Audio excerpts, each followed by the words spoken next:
No matter what form of fictional entertainment you find yourself indulging in, you will no doubt connect with certain characters within the given medium. Whether it's their chilling aura, unyielding perseverance, or comedic timing, you can't help but fall in love with these deeply interesting fictional beings that transcend the screen you watch or page you read. Sometimes when these characters really speak out to you, they may act as a source of inspiration, having you pick up habits or mindsets that reflect said characters. For example, you may look up to Spider-Man for being a selfless hero that constantly sacrifices parts of his own life in order to protect those around him. With him acting as the symbol which represents those ideals, people who watch the movies or read the comics may have that message shape their own ideals or sense of self, just because of how impactful that central theme is conveyed with the stunning visuals or captivating plot twists. Today, I want to answer the overarching question of why we as humans are drawn to these colorful characters who, despite not being real, evoke genuine emotions within the hearts of millions of people who are experiencing their stories every day. To paint a vivid image of what that looks like, I will take a few of my own personal favorite fictional characters across various media and explain why I myself am drawn to them. Of course, that means for all of the characters that will be discussed, there will be spoilers for each of their respective series, so with that being said, you have been warned. We will take brief dives into each of these characters to provide you with backstory on who they are, how they think or act, and what makes them so special to me.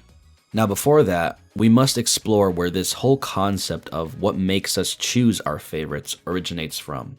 Hope you're ready, 'cause I'm about to blow your mind.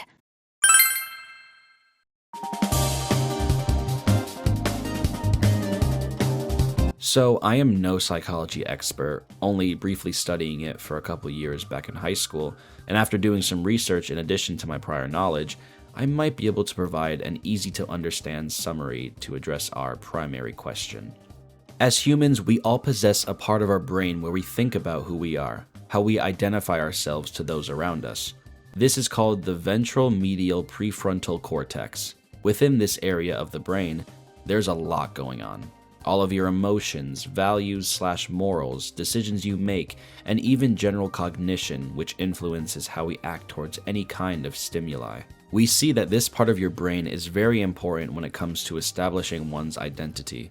According to an article from the National Library of Medicine, prior research has demonstrated that fictional characters can stand in for real friends, alleviating feelings of loneliness and providing the experience of belonging. This holds very true since I myself had had personal experience with this concept.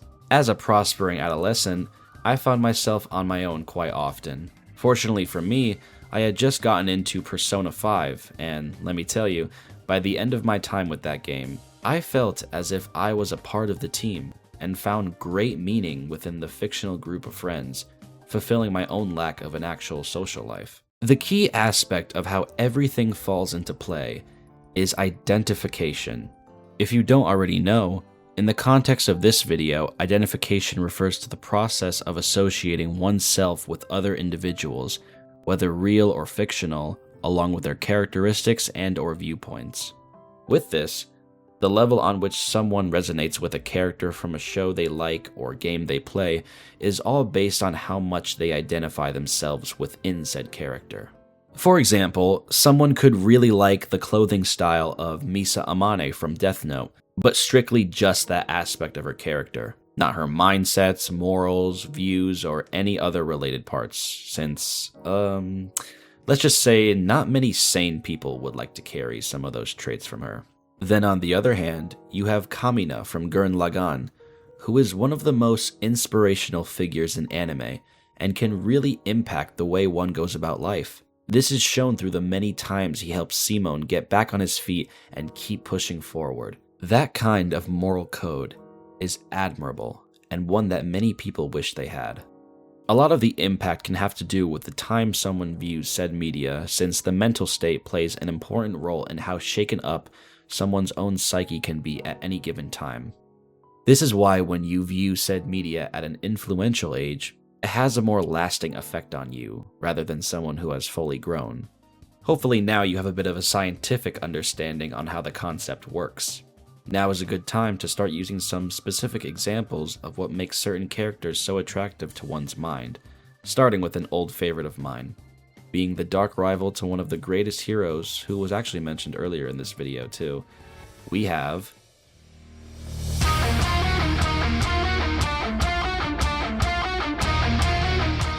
dating way back into my childhood, the number one thing that I was obsessed with was Spider-Man. From the birthday parties with a random guy dressed as him, to watching all the movies and TV shows I could, there would be nothing that would captivate me more as a kid than Spider-Man. Over the years, however, I slowly started losing interest in the character. Sure, he was a cool hero and everything, but I gravitated towards a more sinister being from the same medium. A vicious symbiote that originally bonded with Peter before finding a different host who shared mutual feelings of being outcast by those around them. Eddie Brock, a person who was wronged by Peter in most iterations of the origin story, was then discovered by this mysterious alien, thus creating Venom.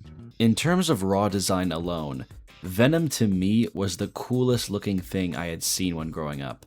From the action figures, Legos, and constant rewatching of the shows and movies he was in, I could not get enough. Once I was in my later teenage years, I started looking more into the actual comic runs since it intrigued me to read the stories that focused solely on Venom and to see exactly what was going on in them. Quite possibly my favorite version of the character is from the 2018 comic series by Donny Cates. Their cover arts for most of the volumes were the cherry on top too. I mean, damn! I'll put on screen some of my favorites. I still have yet to read all of the Venom stories, but this version of the character to me was just so intriguing due to the gritty feel of the story. Not only does this comic run have the best parts of Venom, but it also expands upon everything to such a substantial degree, including big expositions on Eddie Brock, focusing heavily on his own personal conflicts as the story progresses. This Venom is precisely what I admire in the character overall. It shows that Eddie and the symbiote are two integral parts required in order to create a masterclass of a character with depth and realism when it comes to both being lost within his mind and body. Venom cannot exist without both parts. He may not be the best guy, hell, he might even be a pretty shitty person, but he still tries to do what is right and acts as the iconic lethal protector he has always been. To me, that means something really special. Even today, I still find myself sometimes not being a great person, but no matter what may happen, I try my best to continue to do better. When I was a child, Spider-Man was my hero. Now that I'm older, Venom is who I find myself more closely resembling. Always being a reminder that even if you did bad things in the past, as long as you realize and change your ways, you can still be a hero. I also always did appreciate having a darker aesthetic when it comes to most things in my life too, so that only made him even cooler to me. Since we're on the topic of rival characters, I think we can move on to the next one on my list. It's none other than the prideful Prince of All Saiyans himself. It's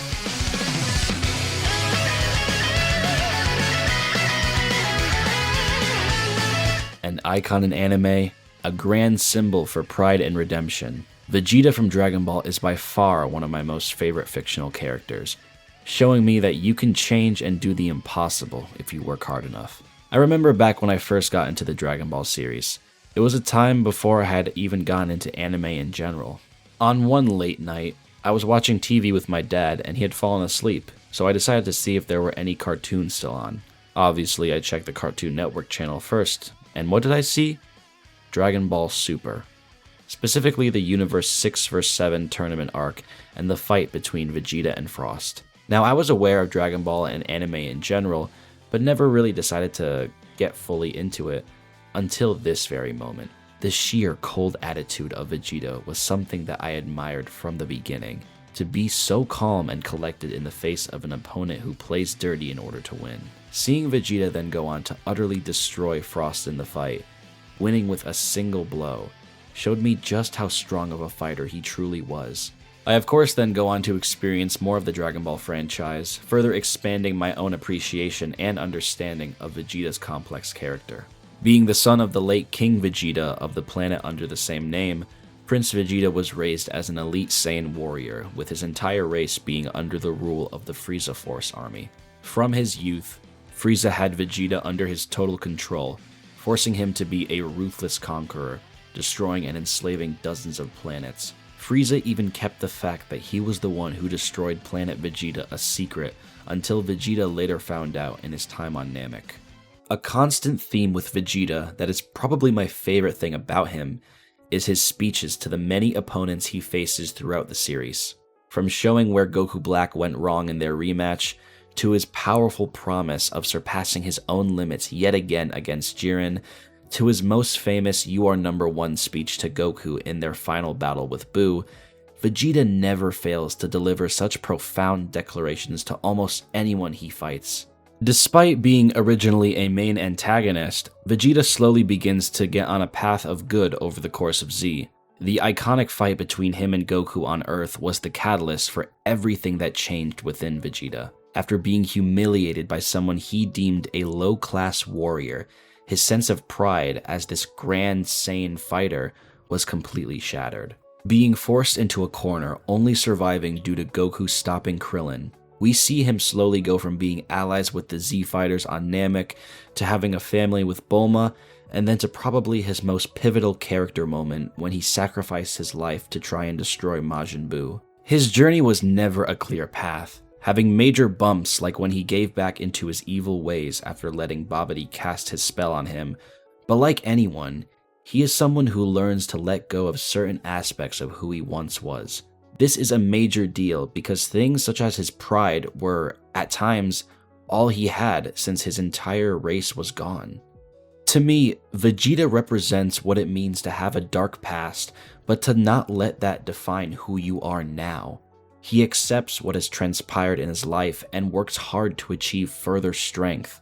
I hold his values up high and have similar if not the same ones for myself, since I too try my best to not let the past define who I am, continuing to prove just how strong I can be today. Whether it's me working out in the gym to get stronger physically, or working hard at my current occupations of content creation and voice acting, I think of Vegeta and how he would never quit or stray away from his own goals. That right there is what powers me through a lot in my life, which is what makes Vegeta so special to me.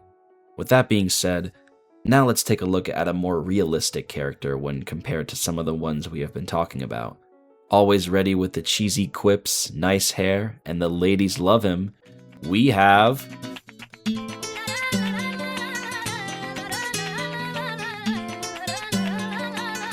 Leon Scott Kennedy is no short of being an absolutely sublime character in the survival horror genre and gaming as a whole. Dating back to his first appearance in the Resident Evil franchise in 1998, over the years Leon has shown fans all over the world just how badass one regular human can be. Yes, Leon is considered a regular human in canon lore, but from his insane feats of backflipping at the sound of a pin drop or being able to dodge lasers like he's in the Matrix, it's hard to believe that he isn't actually one of the BOWs he faces in-game. Back when I was first introduced to the Resident Evil franchise, I recalled an old friend of mine telling me about the newest DLC at that time for the game Dead by Daylight, adding characters like Albert Wesker and Ada Wong, who I was not familiar with at the time. Similar to Dragon Ball, in the beginning I was aware of Resident Evil, but never had gotten to playing the games myself. It was around this time where most of the games on Steam were heavily discounted, as they tend to usually be for the summer or winter sales. I inevitably purchased most of the Resident Evil games available and started my journey with a brand new gaming series. Funnily enough, after enjoying my time with Dead by Daylight playing as Rebecca Chambers, I started not with the original first entry in the series, but with Resident Evil 0 instead. As I made my way through the series in chronological order, I had finally gotten to Resident Evil 2 Remake, which was the first game with a new modern look and feel to it, as well as introducing the GOAT himself, Leon S. Kennedy. We follow a rookie cop on his first day as an officer, having to deal with flesh-eating zombies and other terrifying creatures scattered throughout Raccoon City. Seeing Leon go from his rookie self to a highly trained DSO agent in RE4 was a major shock. This was when I knew he was truly the legend that people all over the internet talked about. Looking back, I am very glad that I played the original version of 4 before the remake. because let me tell you, this was easily one of the greatest games I have ever played. Being able to control such a confident and witty main character felt so surreal. Back in RE2, you feared the enemies lurking behind every corner, but in 4, you were the apex predator this time. Leon would never cease to amaze me with his insane acrobatic skill and his hilarious one-liners. Even when it came to some of the later games that starred him in it, like 6 or even Requiem, they still managed to maintain his same classic charm. I also have to give major credit to the many talented voice actors that he has gone through over the years. Paul Mercier, Matt Mercer, and now with Nick Apostolides, no matter who it was voicing him, they all knew exactly how to capture that quirky demeanor of his. It is fairly difficult to really pinpoint exactly the type of personality Leon has, since every time we see him appear in a game, he acts a tiny bit different. The remakes make this a much easier subject to tackle since they have their own continuity with how they portray Leon's character to this day. Dating back to RE2, Leon is seen as a noble, courageous person who only wants to help people. With his time spent around Ada, those traits of his only grow stronger, and so does his own resolve of making a difference in this messed up world. By the time we see him in 4, you can tell he has gone through drastic change just by the way his voice sounds. The later games also lean heavily into this theme to showcase an even older, more experienced Leon, emphasizing just how much he had to deal with in his time fighting bioterrorism. I think what I like most about Leon is his unshaken confidence and willpower to act fearless in the face of a creature or person who is significantly more powerful than he is, always managing to find a way to be victorious in the end. He's an example of how trauma can shape the kind of person you become as you grow older, but in the best way possible. Leon shows you that no matter what may happen in your life, as long as your resolve is strong enough, you can overcome any obstacle in your way. Also, it does help that he knows how to rock a clean jacket and cut. I could go on for hours about each and every one of these characters we have discussed thus far, but we still have one more to talk about. Being perhaps my favorite out of everyone we have discussed, we have the GOAT of Trigger herself. Please welcome... Don't lose your way, your mind, we have to be. Ryuko Matoi is no doubt my all-time favorite anime protagonist, with her series Kill la Kill being a top 3 anime for me ever since I first watched it all those years ago.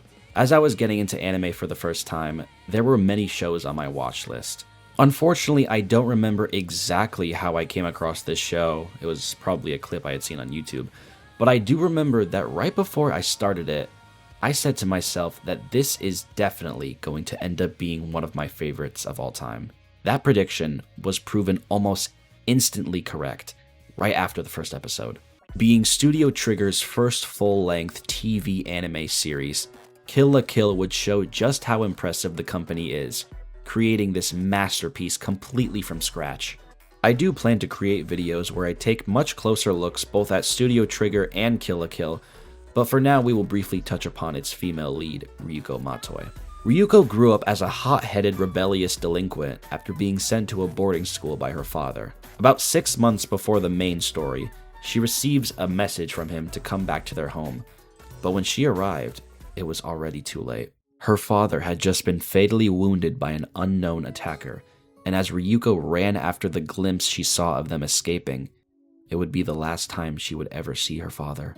Before he died, he gave Ryuko half of a giant pair of scissors and said that this would help her find his killer, if she chooses to continue his fight. Now on a path of revenge, Ryuko inevitably made her way to Honnouji Academy, thus kicking off the events of the show. From here on out, it's clear that she is determined to make it all the way to the top in her own endeavors of discovering who was behind her father's murder. Over the course of the show, we see many sides of her character. She's someone who greatly values family despite not growing up with one, for starters. She doesn't let money or greed impact how she lives her life. She cares a lot about her friends and tries to always help those in need. Her relationship with Senketsu is a prime example when it comes to how she grows over time, being very embarrassed at first due to the nature of the Kamui. But as she spends more time fighting and bonding with him, she embraces what it truly means to wear Senketsu and reaches further heights of power. Something really special about Ryuko to me is how she never shows a sign of fear with confrontation. Right off the bat, she challenges Satsuki to a fight, even with the huge difference in power. As her journey progresses, Ryuko has her mind set on accomplishing what she set out to do, no matter the odds. By the end of the show's run, her bond with Senketsu is so strong that she manages to go all the way and win against the greatest evil that she has ever faced. Ryuko is a symbol of how embracing oneself can grant extraordinary power and the ability to overcome anything in your path as long as you never stray away from your goals. There are, however, moments in the show when it seems Ryuko has fully gone off the deep end. We see this when she goes berserk against Nui and becomes hesitant to wear Senketsu again. What is so realistic as well is that there are many times when she becomes lost in her journey, times where she almost gives up or shuts out others. But through everything, the people who care for her never stop. Like anyone in life, the support from those around her is so valuable. That's something that many people, including myself, can relate to. Whether you're tired, plagued by trauma from past experiences, or for whatever reason just don't want to continue, as long as you have the will to keep fighting and people to turn to when the going gets tough, you can do anything. And to finish off with my favorite thing about Ryuko, making her one of, if not my most favorite character in all of fiction, is that she is someone who isn't afraid to be herself. I have always been someone who was deep down afraid of being my true self, especially around people who I didn't know. I didn't want people to dislike me. I just didn't want to be alone. But Ryuko taught me that as long as you are you, the right people will come into your life. People who you enjoy being around and encourage you to always do your best. I can't be more grateful to her for learning such an important and honestly life-changing lesson. To now give an answer to the overarching question of this video, I would say that the reason why we have favorite characters is that we either see ourselves in them or strive to be like them. Just like the ones on the big screen or the ones that we control ourselves, if there is a will, then there will always be a way, no matter where you are in life. With that, I hope you enjoyed this video. Like and subscribe for more. Have an amazing rest of your day. And don't lose your way.